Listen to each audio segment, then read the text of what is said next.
1. Spags, today I do what I do every day and draft a team that the chat likes way more than you on Underdog Fantasy. Some would argue that's unfair based on our most recent results on Friday, but Pete and I are back in an Underdog draft. Superflex City is where we're going to be, called the Big Board Superflex on Underdog. So today, Pete, we're competing for $100,000 up top, and we have bravely decided to keep doing head-to-heads on this channel because I think we invented this, Pete. I have not seen anybody else doing a head-to-head, though I do need to pull up the official branding so people know this is, in fact, a versus show, head-to-head, mano-y-mano. Sorry to, not be all enthusiastic, but you drew the 101 while I have the 110. It is impossible for me to get a draft slot in the top 6 in these godforsaken contests. Do you think this is revenge for all of your 101s before? Is it just the luck running out? Again, is it the algorithm that they've changed and it said no Pete's allowed to have the 101? Yeah, I mean, I angered someone. I don't know how this happened, but yes, I have fallen out of favor. I am no longer a premier influencer worthy of 101s. And I just now need to shout the same talking point that's from the mountaintop over and over. I'm looking at my drafts. Every single one of my drafts is labeled punt QB, punt QB, punt QB. See, I don't mind drafting at the back half of rounds because sometimes you get a draft like Pete had a couple weeks ago when we did a head-to-head where he got Justin Jefferson, had some nice players, didn't take the early QB. But I'm in the 101 here, and I have to take an early QB. So I usually take Jalen Hurts in the 1 spot, but today it'll be a Josh Allen day. Everybody applaud me for my courage taking the consensus 101 in a Superflex. Because we haven't had any early draft picks, we haven't even gotten to have this conversation yet. I think I might be Jalen Hurts over Josh Allen, but I assume you think it's close. I prefer Jalen Hurts as well. I think there's a little more upside there with the rushing, and it's tough because I think the Allen Diggs stacks never being there for you put me a little bit more towards Hurts in general because at least you have a shot to maybe get A.J. Brown, at least get Devonta Smith a little bit later on.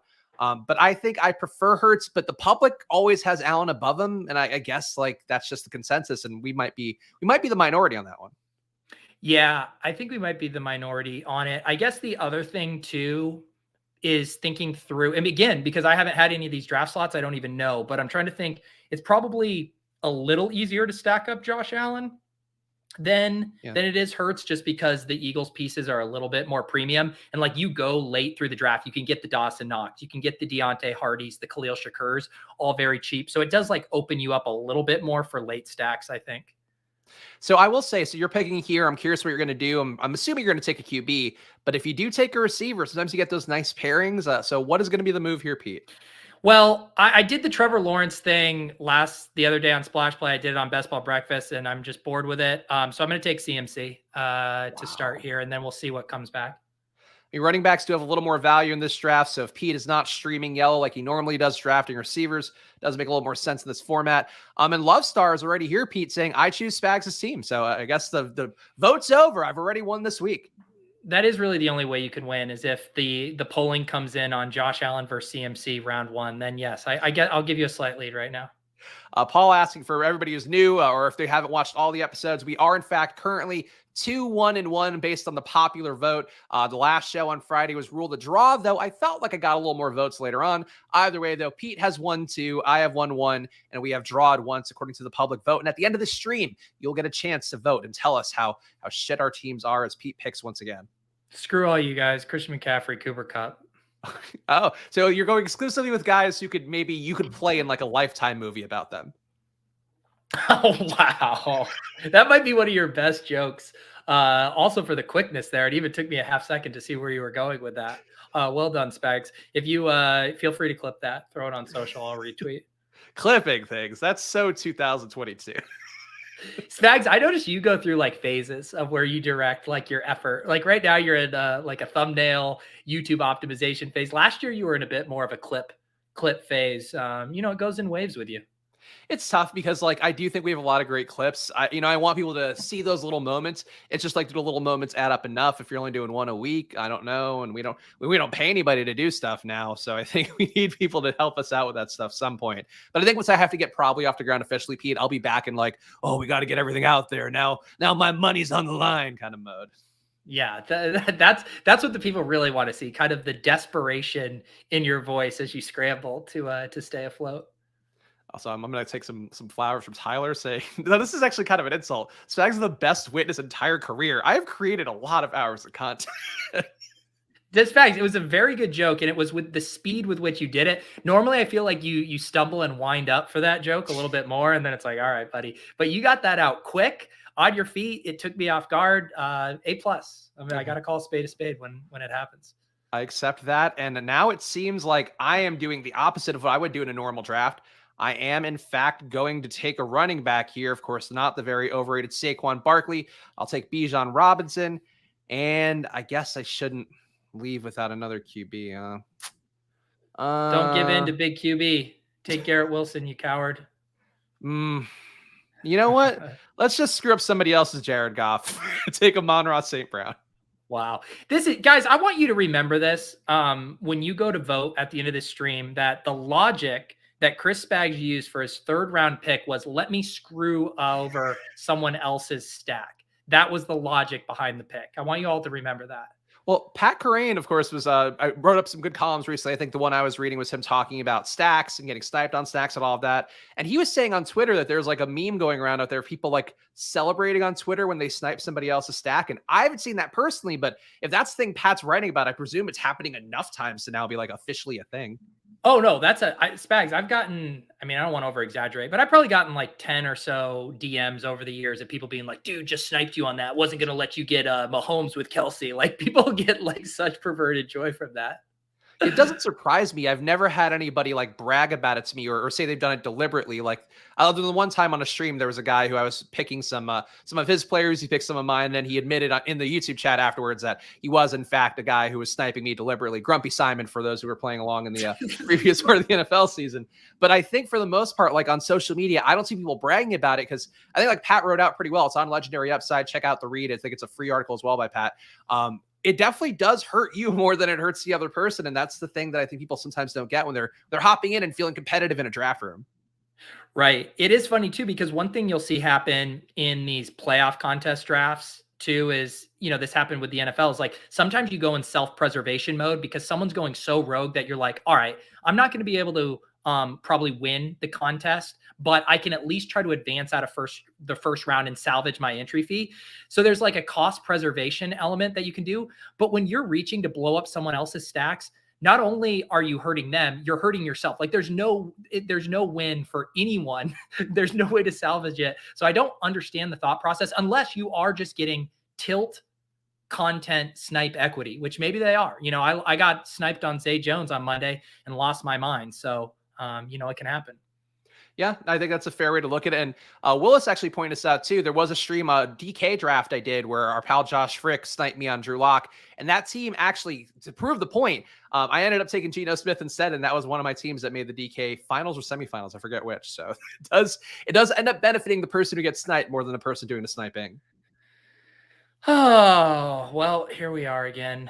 Do you know what? It's kind of weird. Let's see here. What am I going to do? What am I going to do? See who looks like you that's left. You got Jared Goff there. Yeah, I'm not giving. You're gonna have to come up with a new joke. Chris Olave, come on down. The resemblance is not too strong there. From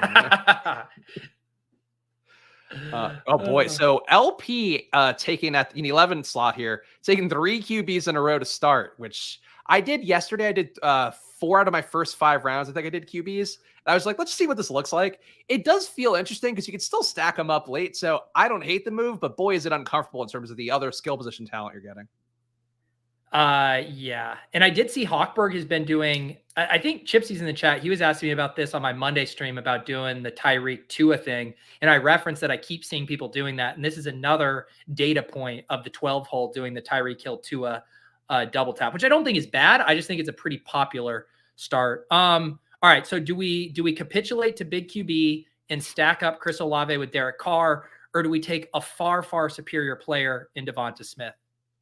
Devonta Smith would look pretty good with your team. I mean, your team that you're building in the Superflex would not look like a team you could build in any other draft. Yeah, screw big quarterback. I just don't want to live in a world where Derek Carr is an optimal pick over Devonta Smith. Come on down, Devonta Smith. I think it was Herzig tweeted out like a Jefferson and Cooper Cup team, and you can get those teams sometimes. And I think he was getting some plaudits from the Twitter the Twitter gland handlers. I don't know how to phrase this. People who salute others. I take back everything I said about you having a nice quick-witted show. He was anyway. Point being, he drafted those two guys, and people were like, "Wow, what a sick draft! That's amazing." And it is kind of hard to tell what a sick draft is at this point for me. Like, I think yours is kind of a sick draft, but you're going to end up with like Baker Mayfield QB. It sounds great to me. Sounds wonderful. I was hoping Jared Goff was going to fall to me. Yeah, no. So hang on. Your thought was I'm going to screw over the Jared Goff drafter, and that actually might be me. Is kind of where we're going on that. Well, I thought that because I said it out loud that maybe people were like, "Oh, I can't take a Monroe without Jared Goff," and maybe you're just going to let it ride. But old Chipsy cannot avoid, of course. See, in BSP getting what happened to me on my second draft on Best Ball Breakfast on Monday, where T. Higgins fell to me with Joe Burrow all the way at pick 45. Like, that's a pretty nice start there when you're getting the Burrow-Higgins stack. Yeah, Burrow, Brown. I mean, Cousins kind of doesn't make the most sense in there right now, but yeah, it looks pretty good for him. And by the way, you've apparently already let one person down to the chat. Nate saying, "Pete, please grab a QB in top 4." You have now not done that. So where are we going to land for you at QB? I can't wait to see. Well, the second I saw that comment from Nate, it was a given that I absolutely was not going to take a quarterback in the top 4. There's one thing I enjoy. It's a very adversarial, complicated relationship with the viewers.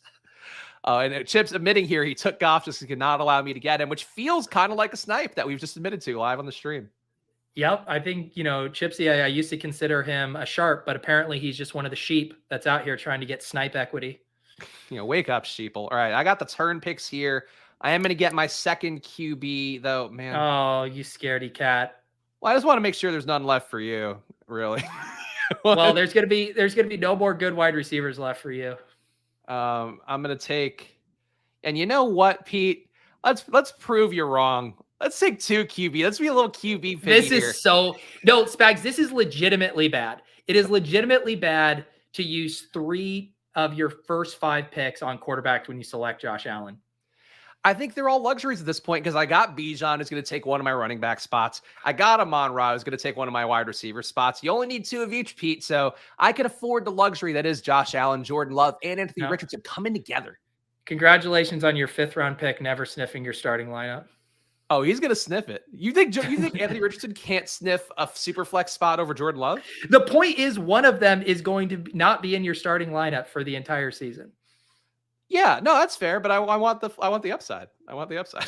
Well, the chat, you've done one thing, which is hand me a victory. It was you had a runaway lead to win this draft by selecting Josh Allen. And do you know what happened? You thought it would be funny to try to starve the beast at quarterback for me. And in doing so, you just did what we said all the people do online, which is snipe people. You're like, is that even a thing? God damn, it's a thing. And the call is coming from inside the house.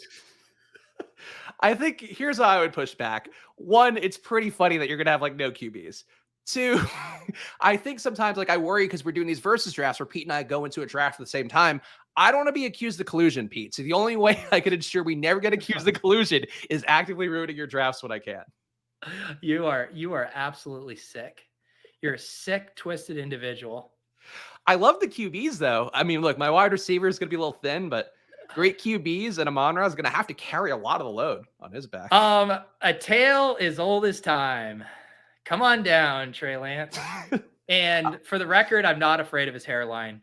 That was immediately what I was going to ask. Like, that has to be a bad photo, right? Like something's wrong with that photo. Chipsy knows me all too well. Pete will just take Trey Lance. See, right when I thought I could win the chat back over after you fucking submarined your draft, I had to go back on my bullshit. I mean, it's nice that Trey Lance is at least working out with Patrick Mahomes, even if he's never going to be in that tier. Everyone take wide receivers. I want Spags to end up with fucking Isaiah McKenzie as his wide receiver 1. I think what I'll do is I'll get Alec Pierce, I'll get Terrace Marshall, I'll get all the gang of guys that I normally like to stuff into my lineups, and I'll feel perfectly good about it. Much like you do, I'm sure, with Kenny Pickett as your second QB. Yeah, my second QB is better than your second QB. We got to pull up the photo of Trey Lance, by the way, real fast. We'll go back to the other one in a second, but I feel like we would be doing a disservice to everybody if we'd not go and show this real fast. There's the hairline. I got to remove the overlay. Too many things. There's the hairline. I don't know what happened. I don't know what happened there, but it's a tough look. It's a tough look. I blame the 49ers front office and their management for taking years off of Trey Lance's life and his hairline. I think that's what happened. They brought him through the ringer. They've been yanking him around. Let's get Trey Lance to Tennessee and revitalize his career and his hairline. That's true. Nothing says a revitalized offensive career than playing for the Tennessee Titans. Honestly, I mean, he needs a change of scenery. He needs to be somewhere he's loved. Spags.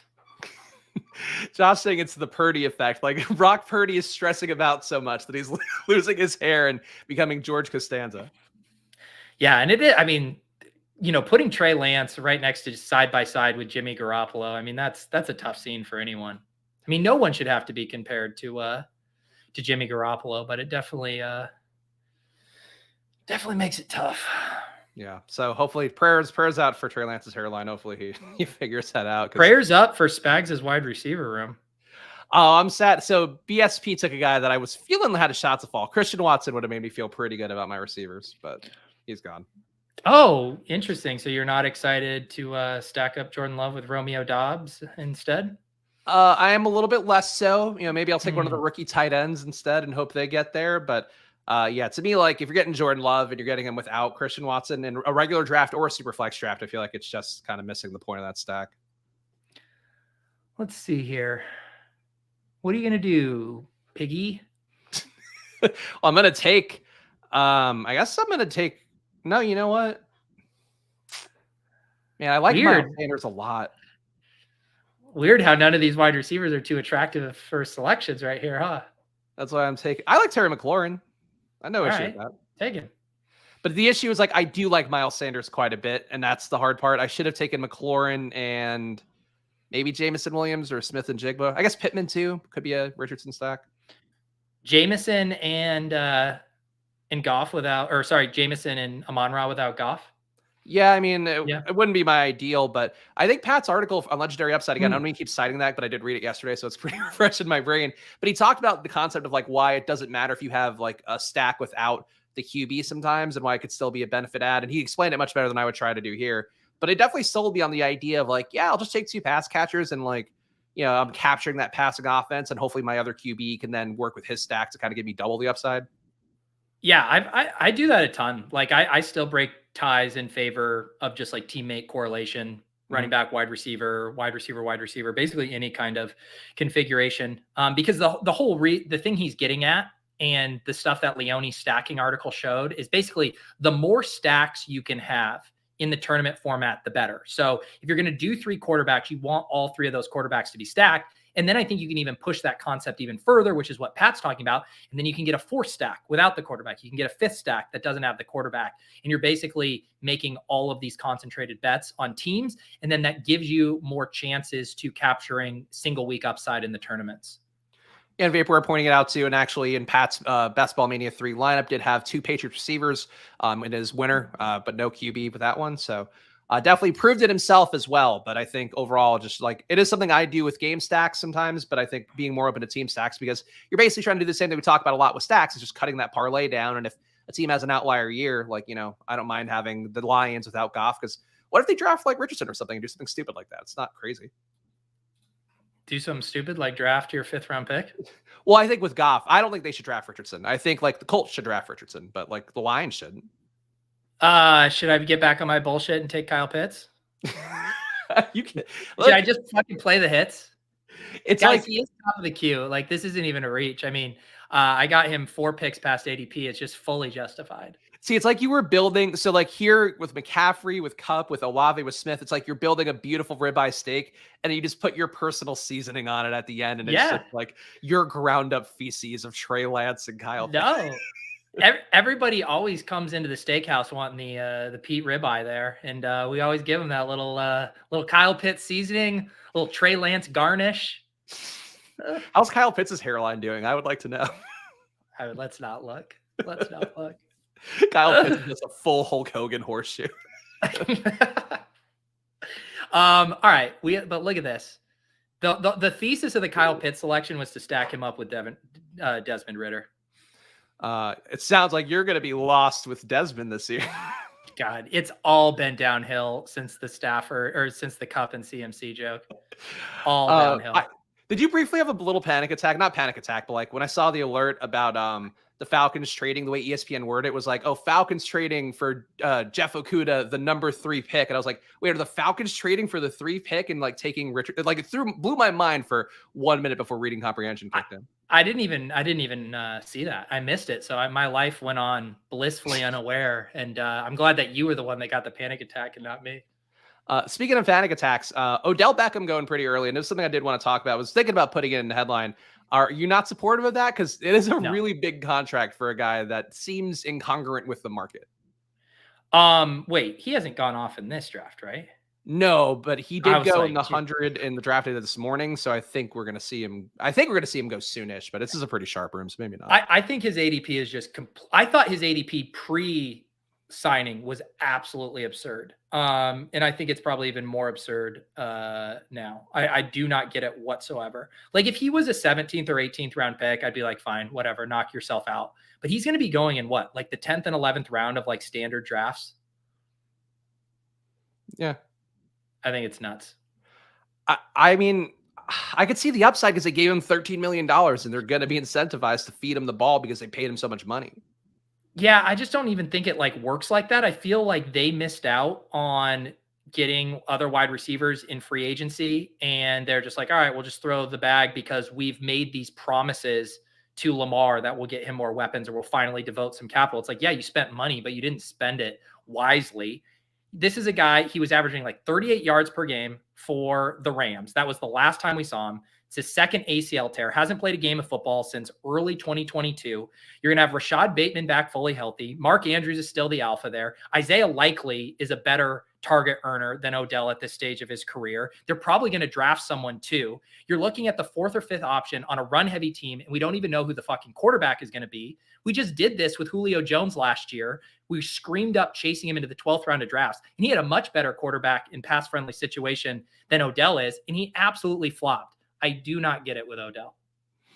Yeah, that's fair. And MJ pointing out, I guess, a recent history one, Allen Robinson got paid by the Rams. It was a ghost. I think that's a fair way to look at it. Okay, so I'm on the clock here. Here's an issue for you, Pete. I think the best receiver on the board currently is George Pickens. So I'm going to take. You're not going to stack up Terry McLaurin with Sam Howell. You don't want to just keep making suboptimal quarterback bets. Well, no, because I'm a Jacoby Brissett guy, and I think we both know that. I now have 3 receivers. Here's the issue. You know, if I were to grade these receivers out, Pete, I think Deontay Johnson looks pretty good. But I'm going to load myself up at running back a little bit more and take Tyler Algier because I cannot resist Tyler Algier ever. I think we've had this conversation before. I like Tyler Algier a lot, but I do think the Falcons are ripe for drafting a running back egregiously early. I think that's still fair. I'm willing to take the risk that they don't do that, or if they do, they take a guy later who's just not going to be quite as good as Algier. And I just looking at the advanced metrics, because again, I stumped for Algier in the offseason and all that stuff. And I think there was a bit of a risk then, obviously him being a 5th round pick. But then the numbers, I looked at him after the year and was like, wow, he legitimately was better than every other running back in terms of missed tackle rates, in terms of the EPA, in terms of the DVOA, all that stuff. So I'm still on board. I agree there's some risk. Again, I just will say that I think he still gets 15 touches, and 15 touches is like bell cow 1A at this point, or 1B at this point in the league. The problem is, I think you can go through, there's like 4 running backs that would just be an absolute death blow to Algier if they drafted one in the first couple of rounds. And then there's like another bucket of like 7 or 8 running backs that would like force a timeshare and really cap his upside. So like my thought is if they take a running back in the first 4 rounds of the draft, it is going to really hurt his value. Like right now he's going what? He's like an 8th or 9th round in traditional big board. I think he would fall to like a 13th or 14th round pick if they select a running back in the first 4 rounds. Yeah, I guess I just don't think they're gonna. I think they'll take somebody cheap later on. Like who would be a guy like a Mo Ibrahim, who's like a big bodied guy that nobody talks about a lot, but is just kind of a pure plower, because that's how they used Caleb Huntley last year. But you got Deontay Johnson, so I kind of wish I had taken him.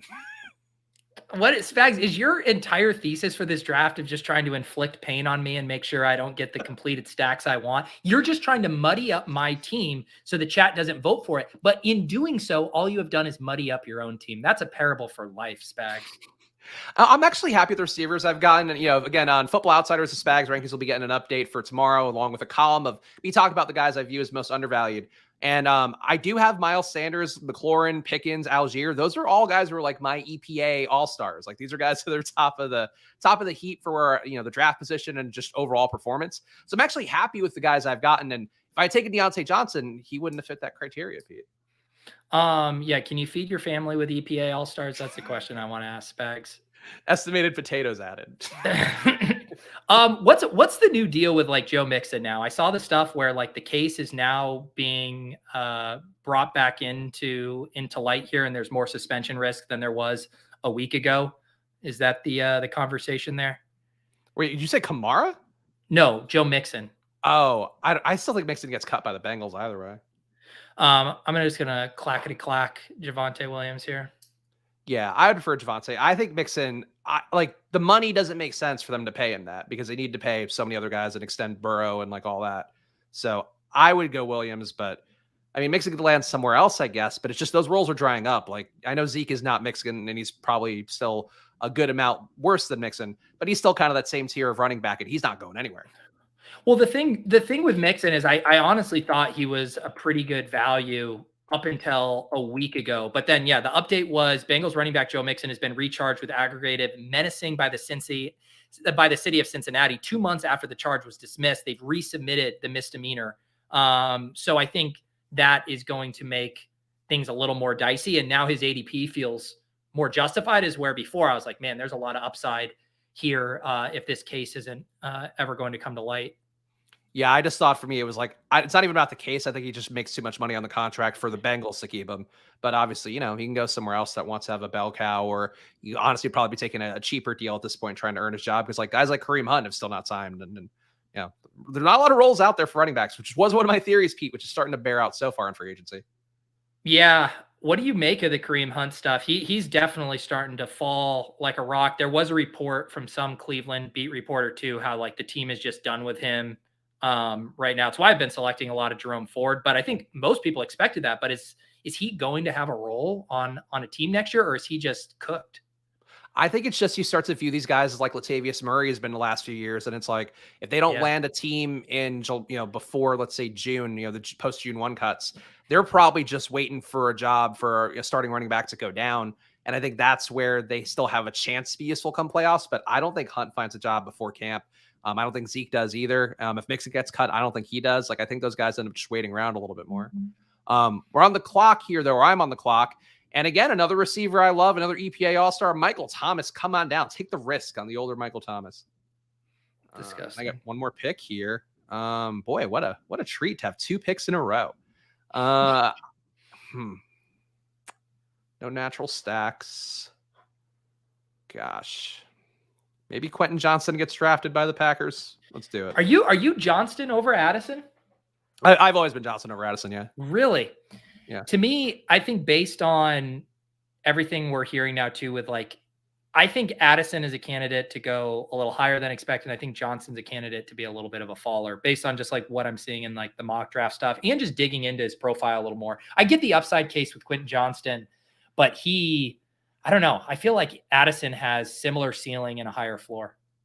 I just love the fact that he generates a lot of missed tackles, which are one of those stats that tend to be sticky between college and the pros. So you could do that. He's also the biggest receiver in the class besides a few guys that are going to have much lower draft capital. I'm willing to say that he might be a second-round pick, which I don't love. It'd be definitely nice if he snuck into the first round. But I think you just can't replicate, 6'3", maybe a little bit under that, and like a guy who can still go up and get some balls, even though I know people have kind of nickel and dimed his contested catches. Like Addison's a good route runner, but he's not fast and he's not great on that front. I'd still take Smith and Jigba for sure over both guys, but I think Johnston, to me, just you want size. Like you want guys who are going to be big and play big. Yeah, but I actually think that meta has changed a little bit. We used to have, it was like the Des Bryants, Demaryius Thomases, obviously the Julio Jones, all those prototypical big bodied guys. I mean, the Quentin Johnston comps, I know in Dwayne McFarland's model has Mike Williams as a high-end comp. I think it was like an 88th percentile. And then like Cortland Sutton is more of a mid-range comp. Sutton's probably a good comp if he slips into the second round, I think. And that's not bad. Like Sutton has had some high-end seasons, but I do think Addison has a chance to be more of like a Garrett Wilson-like impact right out of the gate as a consistent target earner. And just the fact that he's earned targets at such a early age in college just bodes really well for him. No, I get it. I mean, I think that, target per route run, Johnson hasn't beat 31.4% to 28%. And this is just Addison's USC numbers, so keep that in mind. His pit number is a little bit better. I just can't get away from a 38% avoided tackle rate for Quentin Johnson compared to 8.5% for Addison. Like, that's the one that really stands out to me. And I know, like, you might not buy into this as much for a receiver, but like being able to evade one or two guys and doing that against real competition, like TCU played some legit teams, had some outlier days when they really mattered. I think that's where I'm seeing it. And I'm hoping Johnston lands somewhere that's going to use him the right way. But I just think that one thing that he can do really well, like Addison doesn't have any one thing he does really well. And I think Johnston does. And he's also, again, he's huge too. Well, here's the thing. I had to take Addison after this. This is Spags versus Pete. It's Johnson versus Addison. And also Spags, can we at least come together on this and say it is absolutely egregious to take Odell Beckham over Jordan Addison?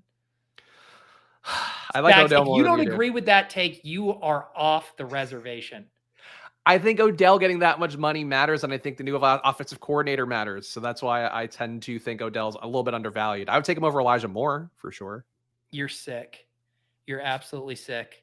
All right, I'm going to do a big no-no here. I am going to take two running backs from the same team.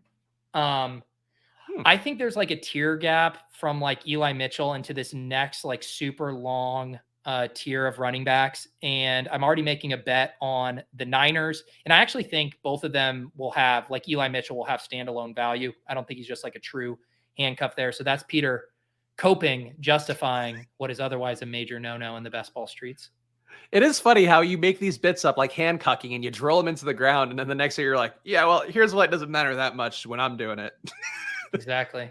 Do as I say, not as I do. Speaking of, well, actually, you know what? We do this as well, but you guys should subscribe to the channel. Of course, hit the like button down below. Leave a comment if you're watching after the fact. If you're watching live right now, we do these streams usually every Tuesday and Friday. Friday will be coming up about 12 p.m., I believe, but just subscribe. You'll know. But either way, we are doing these drafts a bunch here because fantasy football goes on all year long for us. The prep work, all of that. So get a head start, even if you're not drafting alongside of us on Underdog. And if you are drafting alongside of us, use the promo code SPLASH. Double your deposit up to $100 on there. There we go. See, high engagement point in the stream, Pete. So that's when you whore it out. Do you really have a little note that says at the 32-minute mark, this is a high engagement point in the stream? Well, no, it's usually like I try to do it like 20, 25-ish because that's when our average viewership is. But I just did it, we had a lot. How many people do we have watching right now? We're at 94, but we were at like 105 a little bit ago. So that was, I think, a high for the channel. Yeah. Wow. Look at this. Spags versus Pete. I mean, the amount of people that come out to watch you draft a shitty, inferior team is mind-boggling. I mean, look, we've built a brand here. I think people like the versus draft, so we appreciate you guys hanging out this forum because I've been seeing the like number go up on these videos. So hopefully you guys are having fun watching us shit on each other as we go. I am on the clock again. I have a 3-3-5-0. I do need running backs at some point. But I keep getting good receiver value, Pete. Can't help it. I got to take Juju. Do you have, I was forced into Juju on Monday because I had Mac Jones as my quarterback. I'm trying to figure out your justification for taking a shitty wide receiver.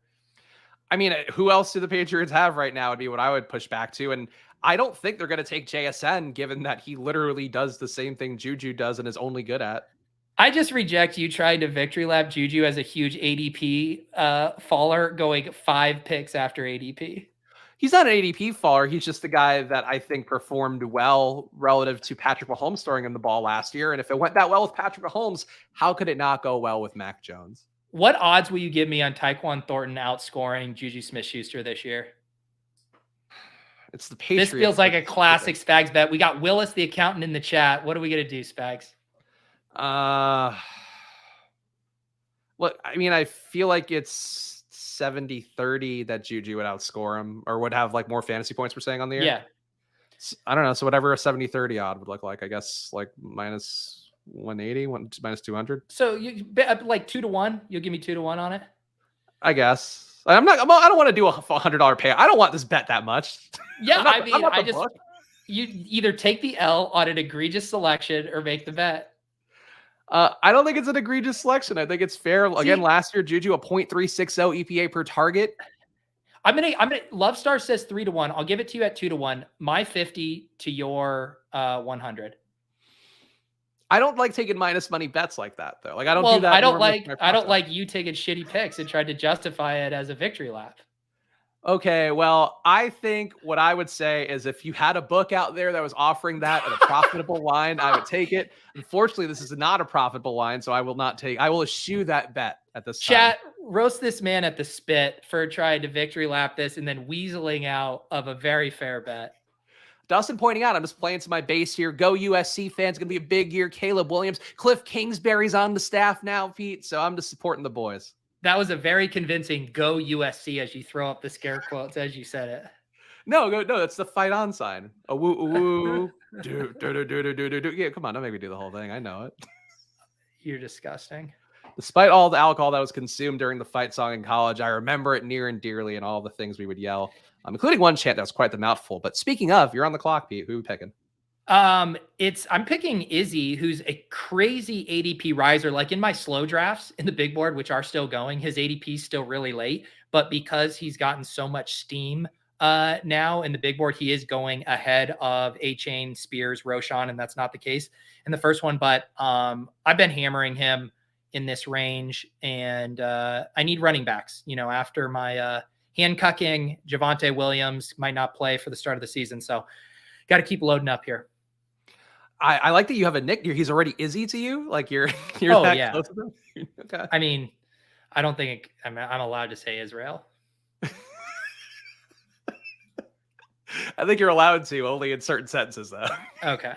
Never like that damn, and then you can't do that. If anyone's in this chat or is drafting and in the chat, someone take Romeo Dobbs so Spags gets snaked on all of his Green Bay stacks. Just wanted to highlight that. I do like being John Wick in this stream.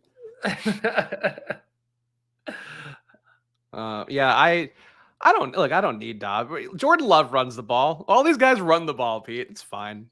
Yeah, exactly. I need tight ends really is what I need. I'm definitely skimming the rookie pile once again. Yeah. What are you gonna do?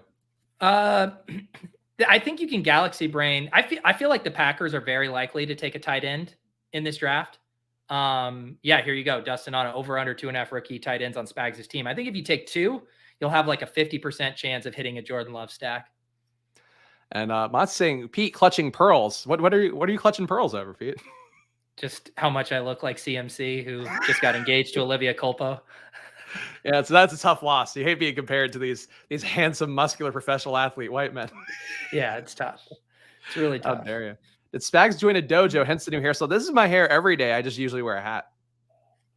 People don't know. Yeah, I feel like that's an old school Spags comment. And it's like, because sometimes when you used to have it down and like you turn to the side, or didn't you have it in a ponytail and people would notice you had it in a ponytail or something? They'd be like, whoa. Yeah, like I usually push it back. So just, but yeah, it's, if I'm wearing a hat, it looks like it's too much. But yeah, I've had long hair for like 3 years. So are you committed to that like long term, do you think? Or do you see yourself having a new hairstyle eventually? I'm committed to it for the near term because I'd like Luka to have a little baby man bun at some point. The issue is he's as bald as fuck. Like he's now a year old and that hair is just not coming in. So hopefully at some point it will. But I think it'd be cute if we both had man buns, and then I'll evaluate from there. It's crazy how that works. I saw, Peter Jennings just had their second kid the other day, and the kid already has like a full head of hair, like a thick, full head of hair. I'm like, holy cow, that baby's like 2 weeks old, and it's already rocking a nice setup. Yeah, I came out with like full black hair too. So, but he looks exactly like me, besides the fact that he's a little bald boy. Unfortunately, fortunately, nobody's been sewed into his pants. Or damn it, nobody's been sewn into his pants. I've been watching so much. I think you should leave, Pete. I've been getting ready. New season coming out next month. Can't wait. You really peaked in round 1 to this draft. My team is sick though. I think people will really respect it come the end of this draft. Don't hold your breath, buddy. We're on the clock, and you know what? I love running backs. Oh, you know what? Man, I got 2 picks. So I could do this. You do have 2 picks, Spags. That's kind of how it works when you're on the turn. I got I like Jalen Warren. I think he's a great running back to have as part of a build, an anchor RB kind of build like I have. And then I feel like I have to play one potential target with one of my QBs, and that would be Alec Pierce with rookie Anthony Richardson. Wow, that's a huge leap. You're just locking in Anthony Richardson to the Colts. Well, you're not allowed to add Alec Pierce to your harem of lookalikes that you're building. Wow. It's vaguely, I think it is vaguely racist that you just say literally any white guy looks like me. Yeah. Are there any white players that you would say aren't joining my harem of doppelgangers? Well, it'd be anybody who's like a brunette.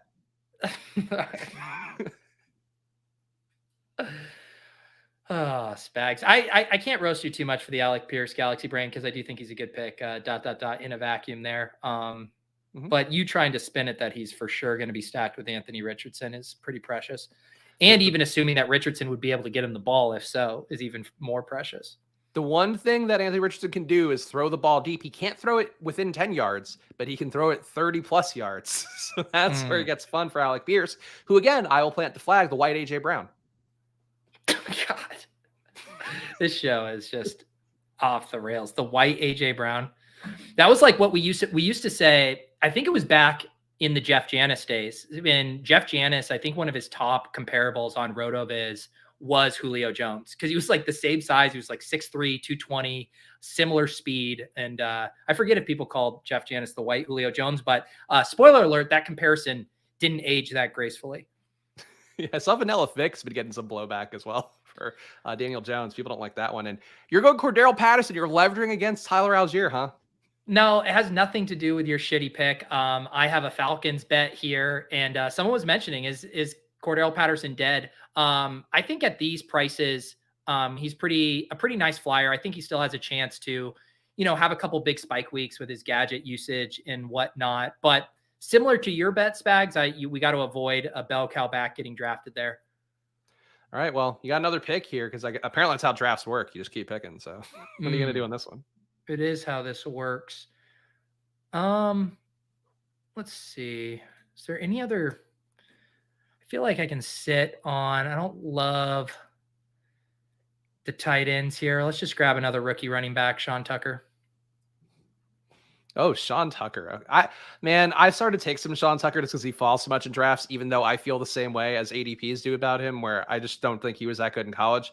Football Outsiders had an article today, though, from one of our data guys who's like a contractor, who's doing some articles despite that.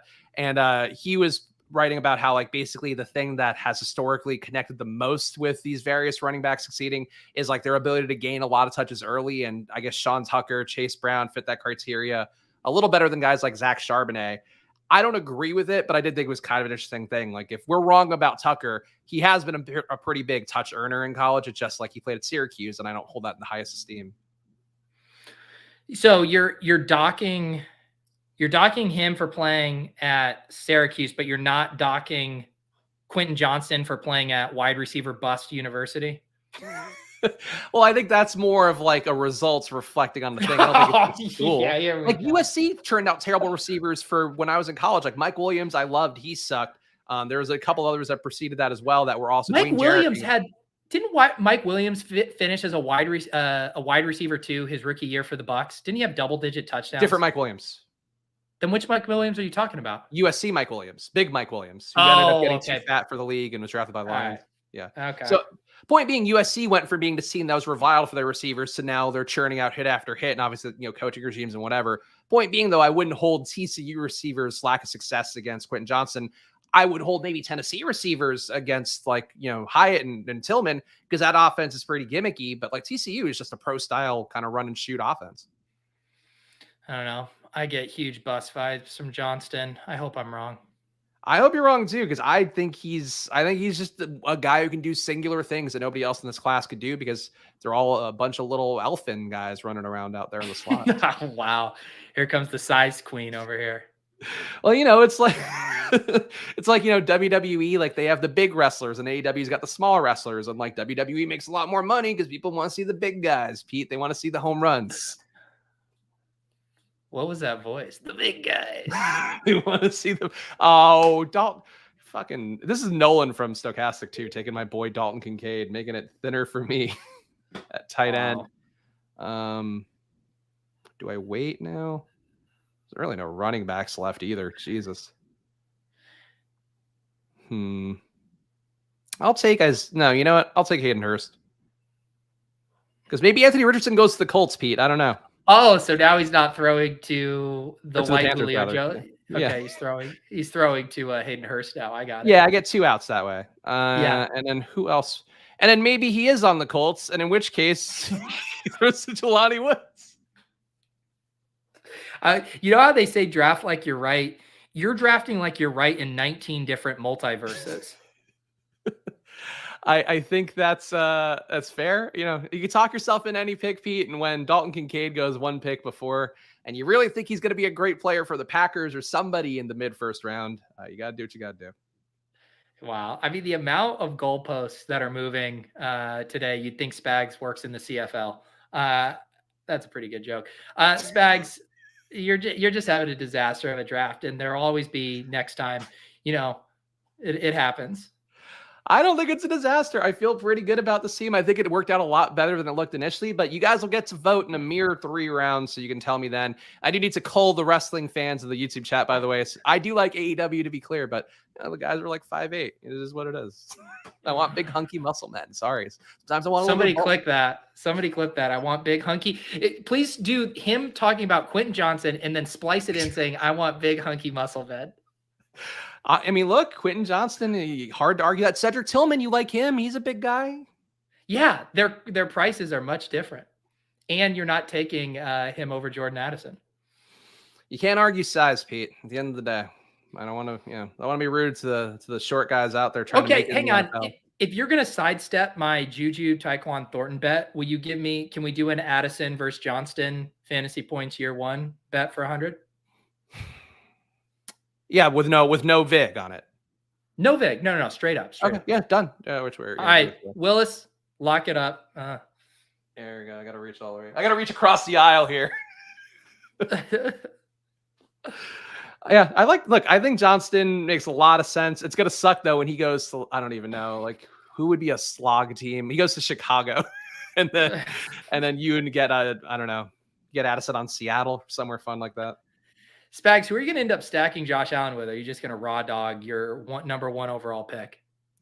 Again, I think he's got rushing upside. At the end of the day, that's all I care about. Oh man, should I just take Khalil Shakur just to stick it to Spags? It seems fun. I took Deontay Hardy in a separate draft this morning, so now those 2 drafts correlate. This Spags. God, you did this all last year, like correlating across drafts you're doing at the same time. It's some of the most bullshit I've ever heard. We're gonna take Marvin Mims though. All right, I like Marvin Mims. Chip is angry at me. To be clear, I don't think I ruined a Josh Allen. I feel that you. Vaporware just gave you the burning money emoji string.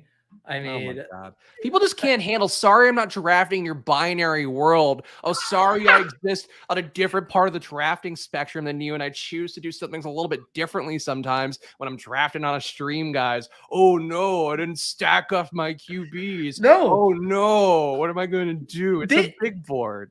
Hang on, Spags. This is what I will say. First of all, I'm going to take Khalil Shakur. You should have taken him. I can't name this. Spags, I actually think you're a good drafter when you aren't in your head about other factors. I think this versus element has poisoned your brain and ruined all of your sound drafting principles. Because I saw a lot of your teams last year. I thought you were drafting really well. But I do really think you're on tilt right now, and you're worrying about my team more than you're worrying about yours. And frankly, the product shows. I think the part to me too is for the big board especially, I'm not as slavish to stacks. Whereas like with best board media and all that, I am. Like you saw last year, like I stack up, I game stack everything. I try to make it kind of fit together and fit the Marie Kondo kind of approach for things. But for the big board, I think it's just raw talent and trying to take advantage of where I think I'm right and other people are wrong. Like I had 50% Dalton Kincaid in the first big board. So I'm just drafting. Yeah. Did I miss Marie Kondo putting out a structural draft article? Will you pass that along to me? If this pick gives you joy, select it. Yeah, yeah. She. I'm surprised you didn't see her bit. It's only on Ian's days of the Fantasy Life newsletter, though. She's got a whole banner and everything. Yeah, I did see her video week 1 through 17 is all that matters. Week 1 through 17 just have to spark joy at the end of the day. And this team sparks joy for me. I got a lot of players I like, even if the construction, maybe some people don't like it as much. You know, what are you going to do? Yeah, how are you going to recover, Spags? I mean, you are running out of time to win the people over with this abomination that you call a Superflex draft. The thing is, at the end of the day, I'll win the people over come January 2024 when they see this big board team cashing 100,000 and me holding an oversized check that I printed myself just to establish it. Because I mark all these drafts, so I'll know. I will just say that we've seen some epic victory laps in our time of people who won tournaments. You guys do not want to see the world where Spags binks one of these tournaments. I mean, the amount of videos and thumbnails and press tours this guy's going to go on. I think Liam's already doing it more than I ever would. Liam, I feel like Liam has entered a different phase now. Well, no, you're right, because it did start back up again because he had a big year on DraftKings. So he is just kind of running the victory lap playbook again. So I'm going to note here, I'm putting in the queue so everybody can see. Look, Josh Allen's going to throw him a ball or two throughout the year. I hope all the stack Nazis out there are happy. You can all get off my case. I stacked them up. Actually, GA makes a good point. Spags wouldn't hold a candle to Davis if Davis won one of these tournaments. Davis would go on an epic spree. Spags, are you just making fun of yourself for capitulating to the logic of stacking your first round pick? Is that what just occurred? No, I was just trying to dunk. Just trying to dunk on everybody who wants a stack so bad. Great. We got Deontay Hardy. Yeah. Because, at the end of the day, Pete, stacking matters, sure, but does it really matter? Yeah, that's my new article on football. I love how you started this show talking about Crane's stacking article, which was piggybacking off of Leone's article, which definitively showed that stacking is not only optimal, but massively increases your playoff win equity. And now you're doing, the stack Nazis. I mean, God, I'd like to say you contain multitudes, but the truth is you're on rabid tilt. I'm in your head and I'm drafting a better team than you. I think at the end of the day, only one of us can claim to be a Best Ball Mania 3 finalist, Pete. Jesus. I put it on my resume. It's under the byline and everything. Well, a lot of people forget that I was a finalist in the Pomeranian too. And that has to count for something. I also think too, I hate super flex drafts to even try to stack. I know obviously you should. It just is impossible unless you line up the right QBs. And I don't know. I just didn't feel great trying to stack it. So I'm not going to force it. Other than Deontay Hardy, we can all agree was a great stack partner. I will admit, this room went tight end crazy here. I'm at the bottom of the barrel here. Good thing I have tight end 1 Kyle Pitts on my team, anchor tight end strategy. But I will take Sam Laporta here to round it out. It's a fine rookie. He's not quite the tier of Darnell Washington, but but in terms of that second tier, he looks pretty good. Another high avoided tackle rate guy, Pete, if you want to feel good about him and Quentin Johnston. I think I'm going to do a 3 tight end build. Pitts, Laporta. Man, these are really gross names, though. Take Musgrave. Really gross names. Musgrave? Yeah. Because he's probably going to have the draft capital. He's just not as exciting as those other guys. I mean, in terms of how he plays, he's the most exciting because he's a pure deep ball catcher. But he's also a big bodied guy who tested well athletically. So. All right, I have 0 tight ends: Kyle Pitts, Sam Laporta, and Luke Musgrave. I think it's a pretty good rookie room. Again, my rookie running back or rookie tight ends here is for everybody who hasn't been following along here. So Dalton Cade's the apex predator. Michael Mayer is also going to be good because he's going to be a good run blocker who will play from day one. But if you want to take value tight ends, Washington, Laporta, Musgrave, and Tyler Kraft to me, I think is a little bit too far down, or Tucker Kraft, whatever his name is. But, Monty says Austin Hooker. I assume he means Austin Hooper, who went at pick 208. And that's what I'm saying. When Austin Hooper is going off the board at pick 208, the room is drunk on their tight ends, and I'm stuck with Luke Musgrave. Or maybe Monty just meant to search Google. Stop it. How to not draft tight ends by drafting tight ends. A book by Peter Overzet.